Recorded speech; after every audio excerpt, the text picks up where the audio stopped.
Why don't you stay a while and listen?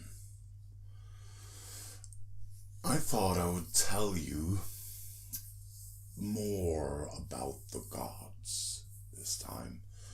And I wanted to talk about how there are actually two tribes of gods. There's the Aesir and the Vanir. Now, the Aesir gods are the most commonly known. Odin, Thor, Brage, Baldur, and so on. But then you have the Vanir tribes, which are not that commonly known. And it's kind of hard to tell the difference between the two tribes. And some of them are kind of fluid in how they're portrayed. And throughout the Norse mythology, the relationship between the Aesir and the Vanir tribes was pretty happy and a good relationship. It wasn't always like that, though. Now, this was very early in the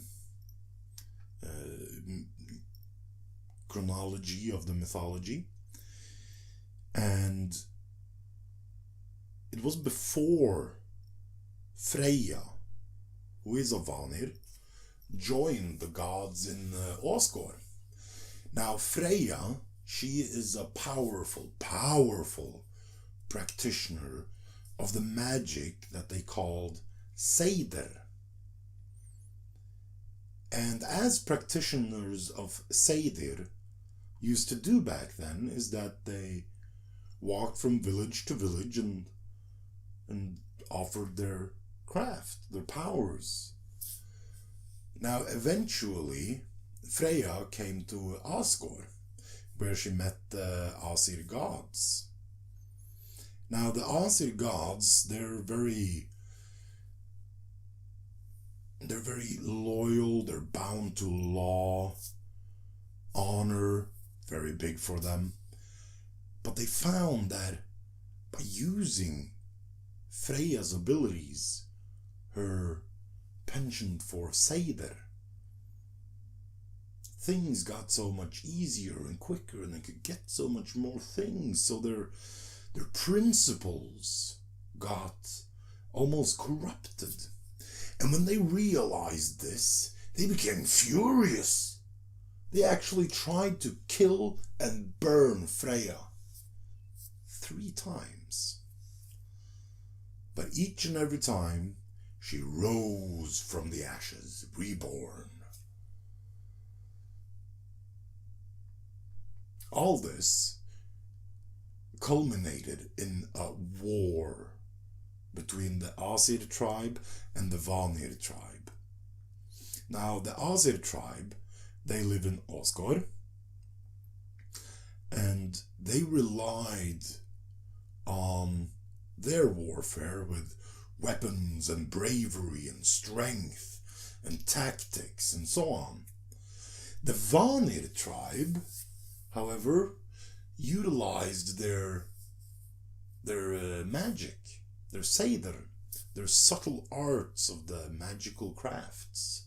Now, the war raged for a long time, and sometimes the Aesir had the upper hand. At other times, the Vanir had the upper hands. And it waned and waxed back and forth, and there didn't really seem to be a clear victor in this war. Now, eventually they got tired of it, and they decided to make a truce. And back in those days, for the Norse people, and the Germanic tribes especially, by paying tribute to each other in the form of exchanging hostages. So the Vanir tribe, they sent Njord and his 2 children.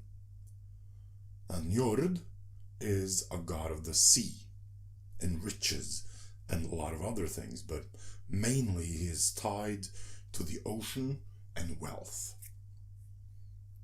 His two children is Freya, which is mainly known as the goddess of love and war, and his son Frey, a god of fertility. Now, according to the text, Njord, Freya, and Frey actually had a quite lovely time being hostages for the Aesir tribes. Well, the text doesn't say anything that they were mistreated or that they rebelled or anything like that. Now, the Aesir tribe, with Odin as their leader, they sent two gods, one by the name of Hönir, the other by the name of Mimir. Now, Hönir, he is a very... There isn't much to say about Hönir, and what little information that exists about him is sometimes contradictory. Hönir was, for instance, involved in creating the very first man and woman, Ask and Embla. And it says that Hönir gave them Öðr, which doesn't really have an English equivalent. Öðr is creativity, cleverness, fierceness in battle, things like that. But the strange thing is that Öðr is also the root of Odin's name. So you would think that Odin would be the one to grant humans that ability. Other texts say that Hönir is fierce and horrific.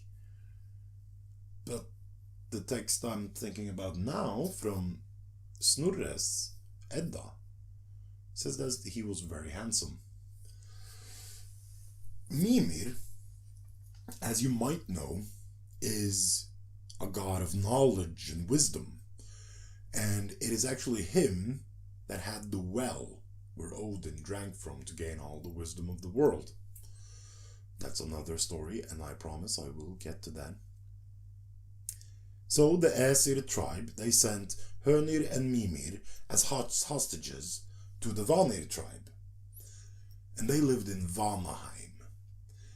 Now, the Vanir tribe, they became so impressed by Hönir that they actually made him their chieftain. What they didn't realize is that Hönir was actually only clever and smart and wise when Mimir was around. So of course it came to pass that one day Mimir was out traveling, and when the Vanir came to ask Hönir for advice as their chieftain, he would do that. He only would answer, "Let others decide." That was all he could answer. He did not have any insight or wisdom to grant upon them. Let others decide. It didn't take long before the Vanir tribe figured it out. They didn't say anything else. So they became furious. So when Mimir came back, and I have no idea why, but they decided to kill Mimir instead of Hönir. It's a weird thing to do. But they actually beheaded Mimir, and they sent Mimir's head back to Asgard, to Odin, as a threat, I think, or a repercussion for sending such idiots to them. Now, Odin, which has, as you all know, great magical powers, he preserved the head by singing magical songs over it and anointing it in herbs, magical herbs. So the head would be preserved and would survive. So Mimir actually survived the beheading, And he would continue dispensing wisdom and advice to Odin. The story doesn't really say what happened to Hönir, but I do know that he survived. He actually survived Ragnarok as well, but that's another story. Now, this all culminated in a new heated threat of war, which neither side actually didn't want. So what they did is that they gathered all of the gods, all of the Aesir tribe, all of the Vanir tribe, and they got together and they got out this huge cauldron, gigantic cauldron, and had everybody spit in it. Every single god spat in the cauldron. Something very, very magical happened about that. But that is going to be the next story. Thank you for listening.